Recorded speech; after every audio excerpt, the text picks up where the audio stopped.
ಮಂಗಳೂರಿನ Kasturba medical college ಮತ್ತು association of radiation oncologist of India ವತಿಯಿಂದ ಅರೆಕಾನ್ 2024 ಎಂಬ 44ನೇ ವಾರ್ಷಿಕ ಸಮ್ಮೇಳನವು ನವೆಂಬರ್ 28ರಿಂದ ಡಿಸೆಂಬರ್ 1ರವರೆಗೆ ನಗರದ ಟಿಎಂಎ ಪೈ ಕನ್ವೆನ್ಷನ್ ಸೆಂಟರ್ನಲ್ಲಿ ನಡೆಯಲಿದೆ ಎಂದು ಮಂಗಳೂರು ಕೆಎಂಸಿಯ ಡೀನ್ ಡಾಕ್ಟರ್ ಬಿ ಉನ್ನಿಕೃಷ್ಣನ್ ತಿಳಿಸಿದರು. ಅವರು ನಗರದ ಪ್ರೆಸ್ ಕ್ಲಬ್ನಲ್ಲಿ ಸುದ್ದಿಗೋಷ್ಠಿಯನ್ನು ನಡೆಸಿ ಮಾಹಿತಿ ನೀಡಿದರು. ರೇಡಿಯೇಷನ್ ಆಂಕಾಲಜಿ ಕ್ಷೇತ್ರದಲ್ಲಿರುವ ಪ್ರತಿಷ್ಠಿತ ತಜ್ಞರು, ವೃತ್ತಿಪರರು, ಸಂಶೋಧಕರು ಸೇರಿದಂತೆ 1800ಕ್ಕೂ ಅಧಿಕ ಜನರು ಭಾಗವಹಿಸುವ ನಿರೀಕ್ಷೆ ಇದೆ ಎಂದರು. Ceremony of the conference will take place on Friday, November 29, 2024 at 6 p.m. at Dr. TMA Pai International Convention Center, Mangalore. The ceremony will be graced by the chief guest.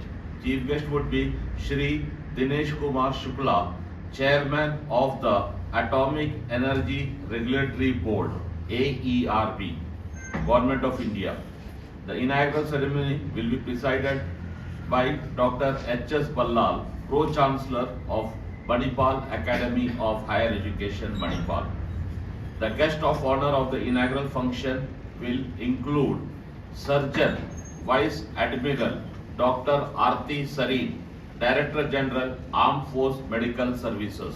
ಸಮ್ಮೇಳನದ ಸಂಘಟನಾ ಅಧ್ಯಕ್ಷ ಡಾಕ್ಟರ್ ಎಂಎಸ್ ಅತಿಯಾಮಾನ್ ಅವರು ಮಾತನಾಡಿ, ಈ ಸಮ್ಮೇಳನದ ಮುಖ್ಯ ಅತಿಥಿಗಳಾಗಿ ಭಾರತ ಸರ್ಕಾರದ ಅಟೋಮಿಕ್ ಎನರ್ಜಿ ರೆಗ್ಯುಲೇಟರಿ ಬೋರ್ಡ್ನ ಸಂಸ್ಥಾಪಕ ದಿನೇಶ್ ಕುಮಾರ್ ಶುಕ್ಲಾ ಮತ್ತು ಹಲವು ಗಣ್ಯರು ಉಪಸ್ಥಿತರಿರಲಿದ್ದಾರೆ ಎಂದು ಮಾಹಿತಿ ನೀಡಿದರು.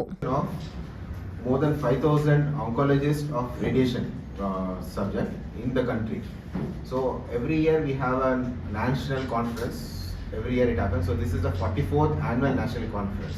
So this year is very significant because till now it has been the highest number of registration. We have more than 1,700 plus registration of doctors from the country and abroad coming for this mega event.